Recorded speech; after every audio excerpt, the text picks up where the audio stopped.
Hey everybody, this video is going to provide a brief review of everything we covered in the week 6 module on essay number 2, evaluative writing. So the first thing that we covered last week with essay number 2 was the PowerPoint that explained what type of essay this is and all of the elements that you need to include in this essay. So we learned that, evaluative writing, evaluation is basically like a review, except an expanded review in essay form. So something that you have a lot to say about and that you are going to review for your readers, meaning you're going to tell them whether or not it's good or bad, whether they should buy it or not, whether they should go there or not, whatever the case may be. So that PowerPoint told us that there were several elements that you need to include in this type of essay. The first was having to do with the topic, your subject matter. So whatever your subject is, you need to make sure that your reader is crystal clear on it in that opening paragraph. We're not just talking about restaurants in general. We're talking about a specific restaurant. We're not talking about video games in general. We're talking about a very specific video game, right? If you think your readers need any kind of background information or explanation, you can do so in the introduction. More than likely, though, most students pick topics that almost everybody is familiar with, so the background information is very limited if it's there at all. But you do want to make sure that your reader knows exactly what your subject is and has any information that they might need in order to understand your review and everything that you've included in it. The next thing that an evaluation essay needs to have, and this is so crucial, are the criteria. So if you remember, the criteria are basically the categories that you're going to be reviewing. So we looked at a couple of movie reviews last week. So what are some things that you look for in a good movie? All right, so you have to have good acting. Maybe you want really good special effects. Maybe you want really good music. Maybe you want really good costumes, whatever the case may be. But those are the areas that you are going to specifically focus on in the body of the essay to evaluate your topic. The criteria is the backbone of this essay. So you need to make sure that you have very clear, defined criteria for whatever subject you are choosing to review for this essay. The criteria go hand in hand with your judgment, which is the third thing that this essay must have. Don't pick something that you're on the fence about or that you're middle of the road on. Pick a topic that you are either super positive about or super negative about, right? And it's okay if you want to give a negative review, but just make sure that that is clear from the very beginning, from your opening paragraph. Your reader should know without a doubt whether or not you are giving this subject a good evaluation or a bad evaluation. And remember, it's your judgment plus your criteria that make up your thesis statement, right? So for instance, the one student sample that we looked at last week on the movie Halloween, he had a very solid thesis statement. Halloween is one of the, I'm kind of paraphrasing here because I don't remember it word for word, but Halloween is one of the greatest horror movies yet because of its acting, suspense, musical score, and antagonist, right? So Halloween is the greatest horror movie yet. That was his judgment because of the acting, suspense, music, and the antagonist. Those were his 4 criteria. So his judgment and his criteria form his thesis statement. It's that easy, right? But you have to have the criteria to make it work. You have to know from the beginning, before you even start drafting, what your criteria are.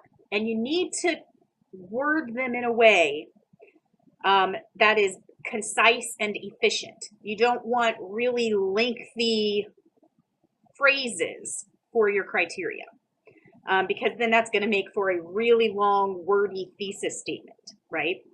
So you got to figure out, these areas that you're going to be evaluating for your subject on, how can you kind of whittle those down to very concise phrases so that you can create that thesis statement and it be very clear and to the point, right? It's probably, it literally is what the whole essay hinges on, is that thesis statement. All essays do, but for this essay in particular, it is the essay.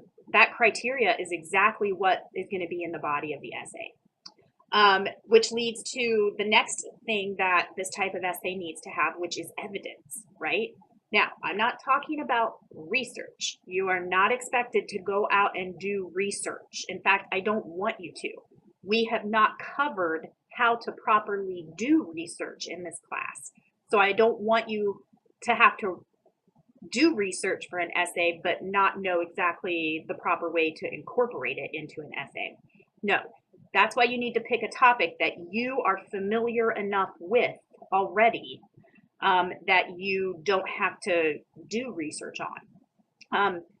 Some students do like to use this essay as an excuse to go watch their favorite movie or go eat at their favorite restaurant, or, buy something that they want to buy. But you don't have to. You should pick something that you already know a lot about. And then the evidence is just going to be your personal experience. The movie reviews were a little different. It's not really a personal experience. It's just taking examples from the movie to back up the criteria. But you'll see this week, when you read the restaurant reviews and the church review, it's all based on personal experience. So you should pick something that you're comfortable with and that you can get 3 to 4 pages out of.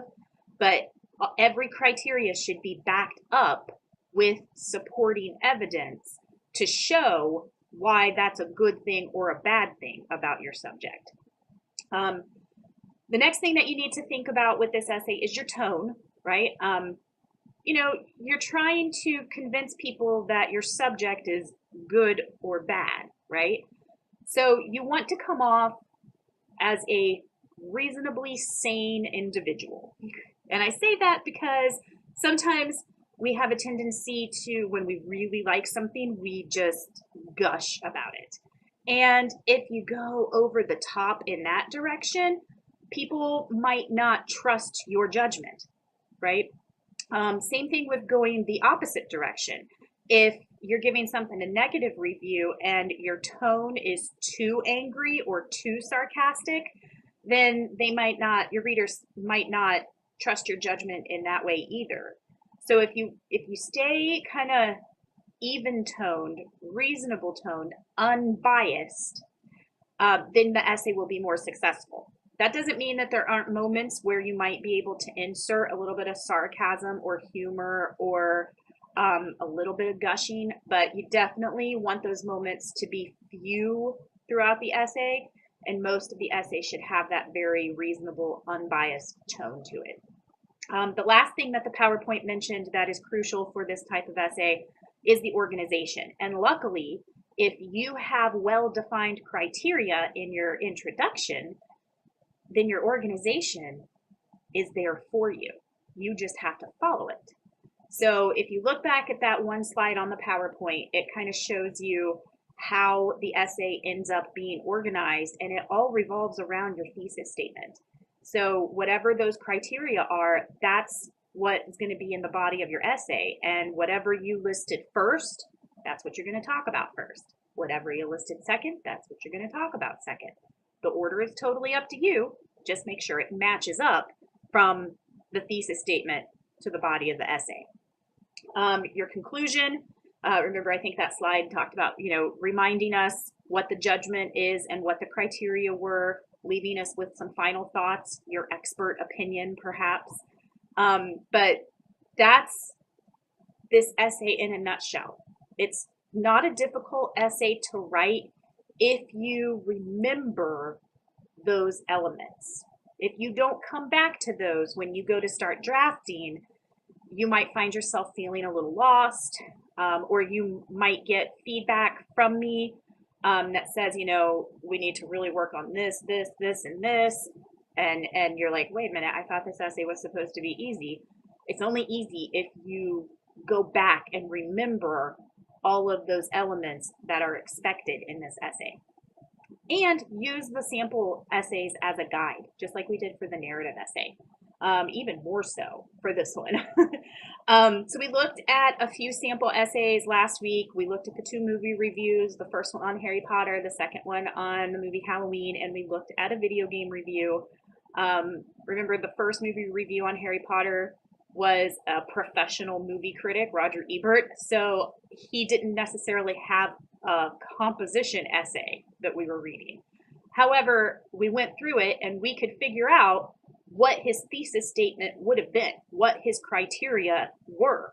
We could have created a thesis statement, tacked it on to his opening paragraph, and then it would have been very much like what a composition essay would be for this type of assignment. The Halloween essay, that student sample, was almost perfect. Definitely a couple things he still could have worked on, but in terms of what was expected of this particular type of essay, it was good. He had a solid intro with a really solid thesis statement. His organization was spot on. His topic sentences and transitions were really good. The supporting evidence was really good. The examples he used from the movie, and then his conclusion was really good too. The video game review, remember that one had a lot of faults, but you know, it did give us a decent introduction with a pretty solid thesis statement. The organization was on point, but he lacked the topic sentences and transitions to make it cohesive, the whole essay cohesive. And there were quite a few of his criteria where he needed more supporting evidence to back up his point. But it still served as a decent example for the possibilities with this essay. You're going to read a few more this week, 2 restaurant reviews and a church review, which I think will be super helpful, not only in understanding what this essay is all about, but possibly in helping you come up with a topic. We also took a look last week at the assignment packet for the essay. So remember, the first sheet of the assignment packet it explains what the assignment is all about and what some of the requirements are. So remember, it's 3 to 4 pages typed and double spaced. So pick a subject that you can get 3 to 4 pages out of. No research is required. Personal experience is all you need. You know, use the graphic organizer on page 3 if you need to help you, you know, get your criteria down and form your thesis statement. The second page is a list of topic ideas. If you're not sure what you want to do, you might look over those possibilities and see if one jumps out at you. So you're going to read 3 more essays today, and you're also going to do the workshop today. So remember, we did the workshop for the narrative essay. The idea there is do the workshop before you start drafting. Submit the workshop, submit that exercise before you start working on your rough draft. It might be one of the first things that you want to do after you've read the sample essays. Read the 3 sample essays, do that assignment, and then work on the workshop. Because the sooner you submit that, I'm going to be on the lookout for them all week. You know, every day, several times a day, I'm going to be checking to see if anyone has submitted the workshop exercise. I'm going to give you my feedback right away, and then you'll know if you're good to go to keep working on your draft. So you got that today, and then you have the rough draft for homework. I know it's really quick, but this essay is usually much easier for students to tackle. And it is just a rough draft. So remember, that's going to be due by the start of next week. The sooner you get it to me, the sooner I will read it, and the sooner you will get my feedback and have more time to work on the final draft. You'll have my as long as you have submitted the essay, the rough draft on time, you will have my feedback no later than the start of week 9. Then you'll have week 9 to work on the revisions, and the final draft of the essay number 2 will be due at the beginning of week 10. So just a little review of last week. Go ahead and move on to read sample essays 4 through 6 and do that assignment. And then you can watch the videos of those essays and what I have to say about them. So keep moving on, and I hope you enjoy the second round of essays for this.